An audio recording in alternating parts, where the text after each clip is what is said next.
Good morning, good afternoon, or good evening. Not really sure when you're watching this video, but that's what kind of makes them so nice. You can listen to them whenever you like, get the information you need when you need it. That could be at home, that could be on your way to a practice, that could be reviewing before a summative. Today we're going to get started with Lesson 3 and 4. Lesson 3 deals with commas in dates, addresses, and letters. Lesson 4 deals with punctuation within quotations. Before we get started with that, we're going to review the last lesson for a couple of slides. So please get out your blank set of notes if you haven't already, a pen or a pencil, and a pair of earbuds so you don't disturb those around you. And remember, just watch the video and take your notes for now. Come back and do your own notes at the end. So let's review Lesson 2 for just a few minutes. And in Lesson 2 we learned that in a series of 3 or more items, we use a comma after each one, except the last item. Please do not place a comma after the word "and" in a series.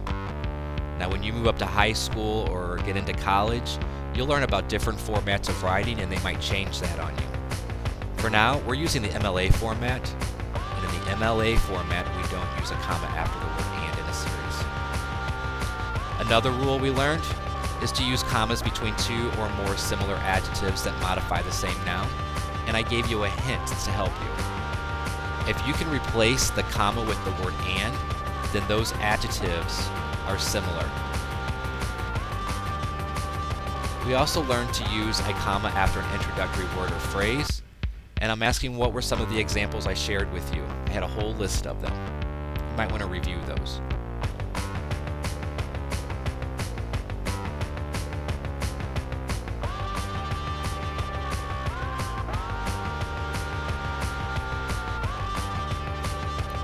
Another rule we learned in the last lesson was to use commas to set off words that interrupt the flow of thought in a sentence. We use commas to set off nouns of direct address in a sentence. And those can be found in different places. Do you remember where? Beginning, middle, or end. Use commas to set off appositives. Those appositives give a little bit more information. For example, Mr. Helderly, comma, my language teacher, comma, is helping me with punctuation. My language teacher is the appositive and is set off with commas. Okay, enough for review. Let's get on to dates, addresses, and letters. Rule number 1, commas in dates. In dates, use a comma between the day and the year. I'm using all caps. Doesn't mean I'm yelling at you. This is just very important. I want to make sure that you get this down. Use a comma after the year if the sentence continues. Rule number 2, use a comma between the city or town and the state or country. Again, important information. Use a comma after the state or country if the sentence continues.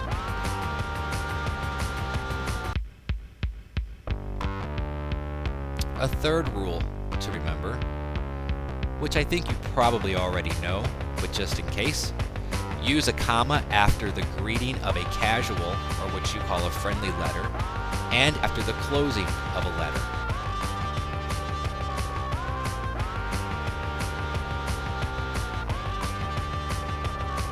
Danger, danger, danger zone.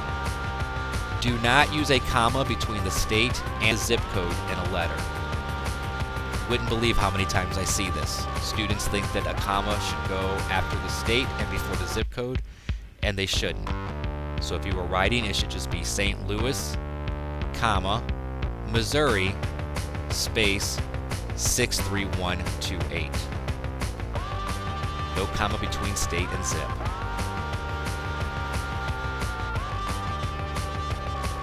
Here's a sample letter I typed to our principal, Mr. Smith. If I have time, I'll read the whole thing to you. If not, you can pause and rewind. But basically what I've done here is I've typed this letter and I'm going through and I'm highlighting areas and adding notes to help you. So between the city and the state, we add a comma. We add a comma after the day and between the year. Looks like this letter's written far in the future. In our greeting, put a comma after the greeting. Dear Mr. Smith, comma. I hope this letter finds you in good spirits. I am typing this letter from my home in Barnhart, Missouri in response to the email you sent me last week. Put a comma between the city and the date and add a comma after the state since this sentence continues. You can see it right there. Some more review from yesterday. Place a comma after an introductory word or phrase. There's one. There's another. First, they watch a video.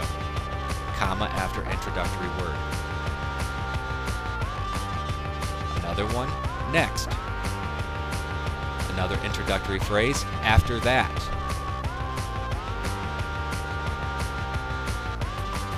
Now here we have a place where we're using a date in the middle of a sentence in the letter. It's not just up in the heading. So make sure that you put a comma between the day of the month and the year. And in addition, this sentence continues. So make sure that you put a comma after the year when that sentence continues. There's another introductory phrase. As always, thank you for your support.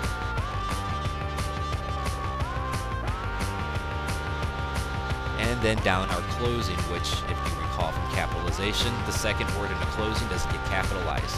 Put a comma after your closing, and then I'm highlighting this not because of punctuation, but just as a reminder that your signature must be in cursive, and you should use your first and last name. Alright, I'm going to try the letter. Dear Mr. Smith, I hope this letter finds you in good spirits. I am typing this letter from my home in Barnhart, Missouri in response to the email you sent me last week regarding my 6th grade students' performance on their capitalization summative. Yes, I too am very proud of them. Post videos on the Edmodo website appears to be helping them. First they watch a video. Whoops, ran out of time. You can go back and pause it though. You get the point.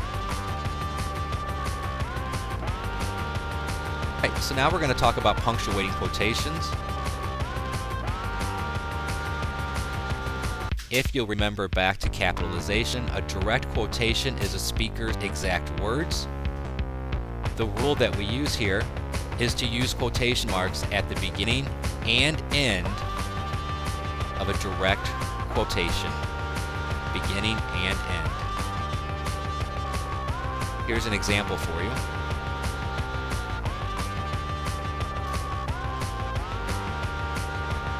These rules are a challenge, Joe declared. These rules are a challenge are the exact word that Joe has declared. Therefore, they go in quotation marks.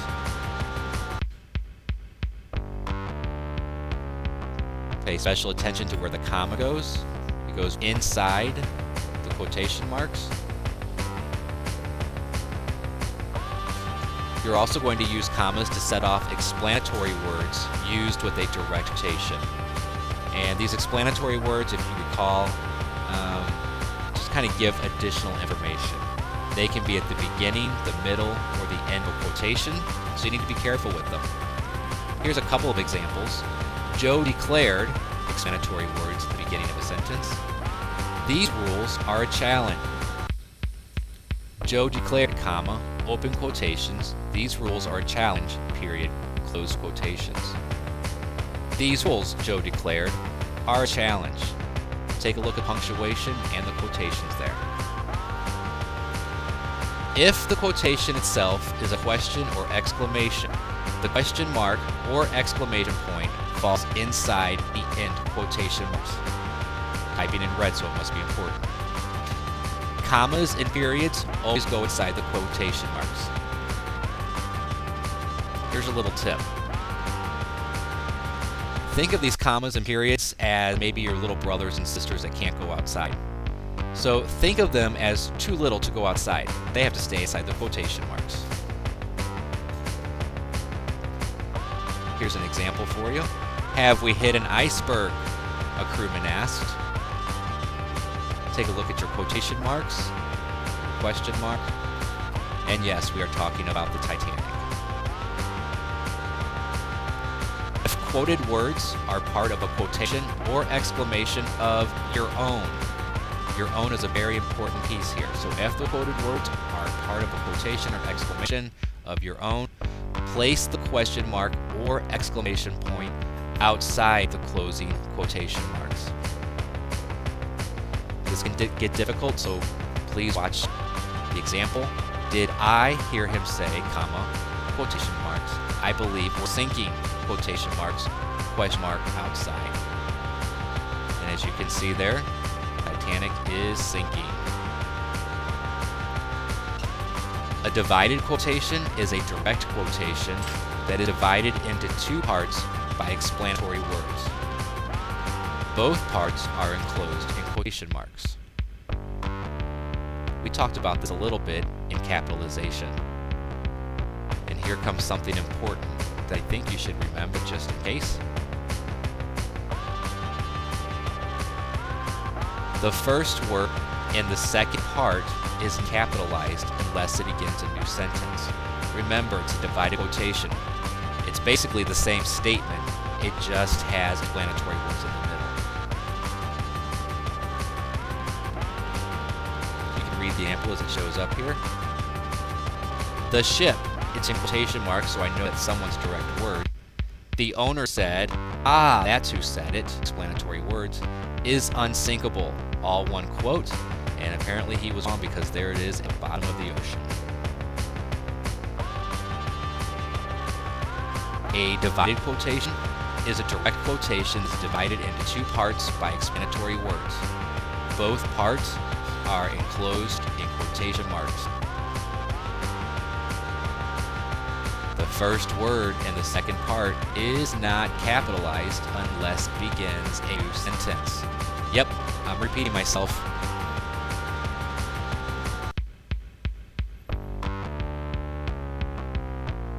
Take a look at it again.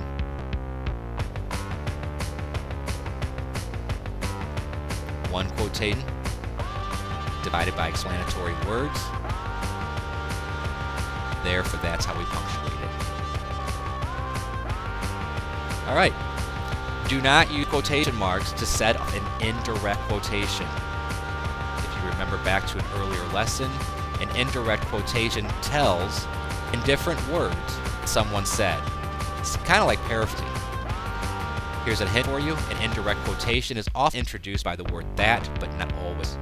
Here's a direct example. Captain Smith shouted to the radio operators, "You can do no more. Abandon your ship."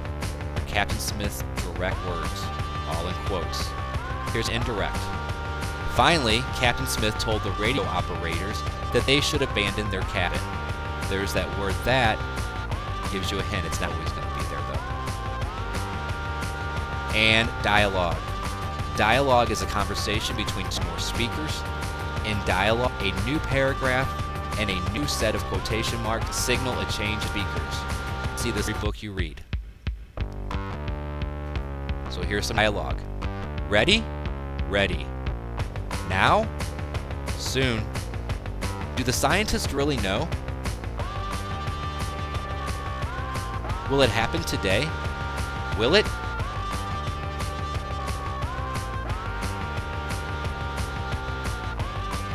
Look, look. See for yourself.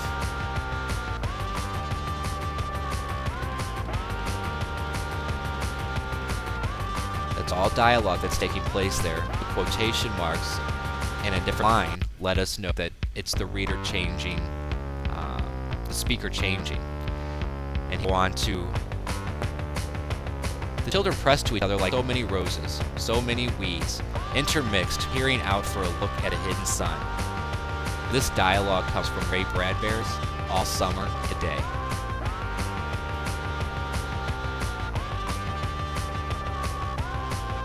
Hey Joe, finito, finished. All right, for now we're going to skip lessons 5 and 6, but we'll move on to lessons 7 and 8, which deal with apostrophes and punctuating titles. At this time, go back and check, Make sure you understand everything. Fill in your own examples. Write down any questions you have that we can discuss in class tomorrow. And just so you know, we will get back to lessons 5, 6, but they'll be coming at the end of the unit. For now, have a great day. You guys are doing a great job. Thanks for everything, and I will talk to you soon.